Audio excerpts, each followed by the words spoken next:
Alrighty, so we're going to look at the Balmer-Rydberg equation for hydrogen-like atoms. This is an addition to your lecture packet. Originally, it just says for hydrogen. We're going to look at hydrogen and hydrogen-like atoms. So what that means is we're going to be looking at any atoms that just have one electron. So some ions can have one electron as well. The Balmer-Rydberg equation allows us to solve for the wavelength when an electron transitions from one energy level to another. And we typically look at these levels and we label them using whole numbers. So we might say it's transitioning from the third to the first energy level. And you're going to put those whole numbers in for M and N. What happens during that transition, which is really cool, and I'm going to post a video, not my own, but a video showing some of these emission spectra because they're really cool to know about. So every element on the periodic table has its own series of jumps, and so it has its own pattern of colors that you can see when you look at it through a special lens. So those are called emission spectra, and we can calculate the wavelength associated with the different emission spectra. On the lecture handout, it's like very specific. M should be the higher one or something like that. That honestly doesn't matter. I should change that because we're solving for wavelength, and at the end of the day, if you put one number here and one number here, you might get a negative value, you might get a positive value. The number itself will be the same. And you're going to take the absolute value of that number. So again, it doesn't matter who you plug in here. You're going to take the absolute value because wavelength should be positive. We also have the Rydberg constant. If you Google it, you're going to see 1,000 different versions of this equation, 1,000 different versions of the Rydberg constant. As long as you know how to use the one that you like to use, you're going to get the same answer as everybody else. I like this version. It's in nanometers, which a lot of times wavelength winds up being in nanometers. Z is an addition. Make sure you put that in. It has to do with our hydrogen-like atom expansion here. Z would be the atomic number. So if it's hydrogen, the atomic number is 1. So that's why we can leave the Z out for just hydrogen. But if we start looking at helium, then we need to put Z in as 2. And so on and so forth. Let's jump back to page 7, look at number 9 together, so we can kind of work on this absolute value idea. So the wavelength is absolute, the wavelength is positive. But then you can use Planck's equation along with the wavelength to solve for the energy change. And so if you're looking for the change in energy, that needs to be positive or negative at that point. So if you're going from n equals 3 to n equals 1, you're going from a higher energy orbital to a lower energy orbital. That electron is moving down in energy. And so in order for that to occur, the electron has to emit energy, which would mean that this change in energy is exothermic, and we would expect our energy value to be negative at that point. N equals 2 to n equals 4, that electron transition goes from lower to higher, so the electron has to absorb energy to make that possible. And then that's going to be endothermic or positive when we report the energy. And then the last one is from 4 to 3.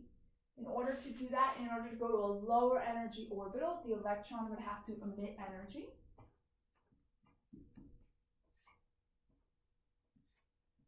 And then that would be exothermic or negative. Awesome. Alrighty, so here we're going to solve for the wavelength and energy associated with an n equals 4 to n equals 1 transition, and they're talking about a photon being emitted. So the photon is the light that's seen when the electron goes from a higher energy level to a lower energy level. So that all makes sense. So I'm going to start by using the Rydberg equation, and I'm going to plug in the constant. So the 1.097 times 10 to the negative 2 nanometers. And Z, because this is hydrogen specifically, Z is 1. So I'm just going to do this just for completion's sake, but it doesn't really mean anything, right? 1 squared is 1, it doesn't affect anything. In this part, we have the fourth energy level. I'm putting another set of brackets. That's how you need to enter it into your calculator if you're going to enter it all in one step. So double brackets, because these are little fractions in here, and then 1 over 1 squared. And then don't worry if you put the 4 here, the 1 here, or vice versa. Just take the absolute value of this number after you crunch it. So when I plugged everything in, I got an inverse wavelength value of 1.0284 times 10 to the negative 2 inverse nanometers. At this point, you have two options. We need to get its inverse wavelength. So you could either do 1 divided by 1.0284 times 10 to the negative 2. So you could do, on your calculator, you could do 1 divided by and pull up that answer key. That'll give you the answer for wavelength. I said two options. I guess actually type it in again. You could do 1 over answer. However, another way to do it is once you see this value, just hit the key that says x to the negative 1. And that'll take the inverse of your previous answer. So with all of these options, whether you hit the x to the negative 1 key or you plug it in again to take the inverse, whatever you want to do, you should get a wavelength of 97.235 nanometers.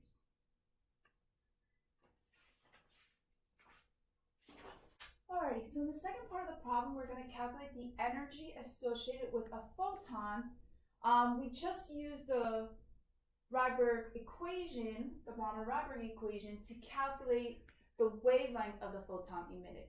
So at this point, since we have wavelength, we can use Planck's equation. Energy equals Planck's constant times the speed of light divided by wavelength.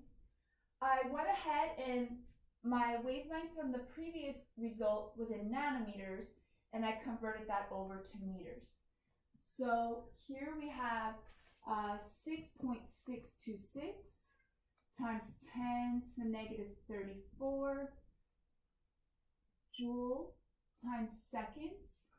I'm actually going to put the word photon on the bottom. In a previous lecture, I discussed that when you have a problem dealing with photons, you can include the word photon in the denominator of the Planck's constant unit. So let's go ahead and do that in this problem. And we got the speed of light.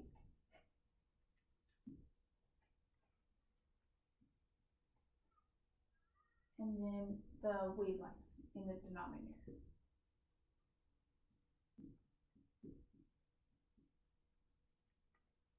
When you plug this in, make sure you get a big set of parentheses around this part, or else the order of operations will be screwed up.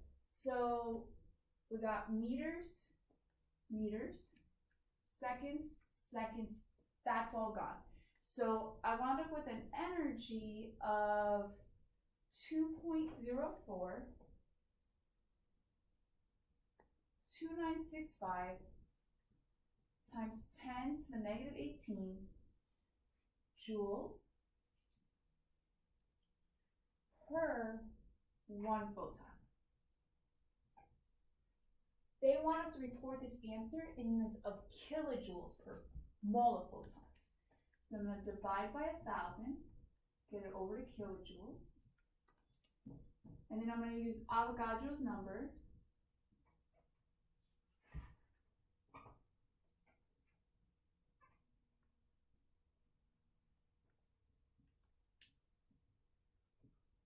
looking at how all my units cancel, photons with photons, joules with joules, and now we're just left with kilojoules per mole. So my final answer is 1.230 times 10 to the third kilojoules per mole of photons.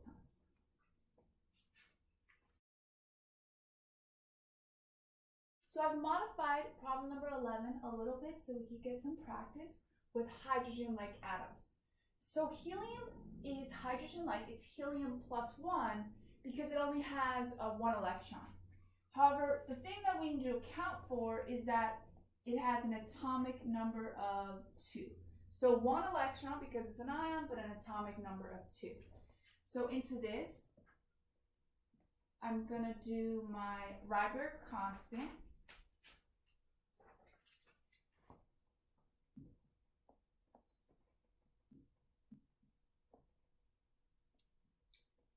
And then we have 2 squared. And then double parentheses. Let's see, we're transitioning from n equals 5 to n equals 2.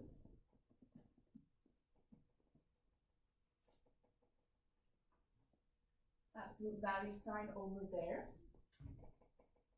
Because we're solving for wavelength, it's going to be positive. So plug all that in.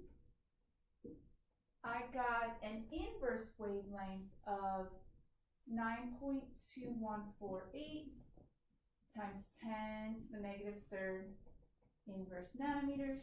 I hit the x to the negative 1 key on my calculator. And I wound up with a wavelength of 108.5 nanometers. In the lecture module 4, I put some reference to, it says like reference page to the electromagnetic spectrum. So sometimes these problems ask us to follow up and ask us what kind of energy are we looking at. And if we're in the visible range, they oftentimes ask us what color of energy is this. So at 108.5 nanometers, we're right beyond the visible light. It's a little bit more energetic than purple or violet light. So it barely misses it. And so when you compare to some of those tables and those ranges, you'll see that this wavelength corresponds to UV light. So that's just a follow-up question that you're sometimes asked.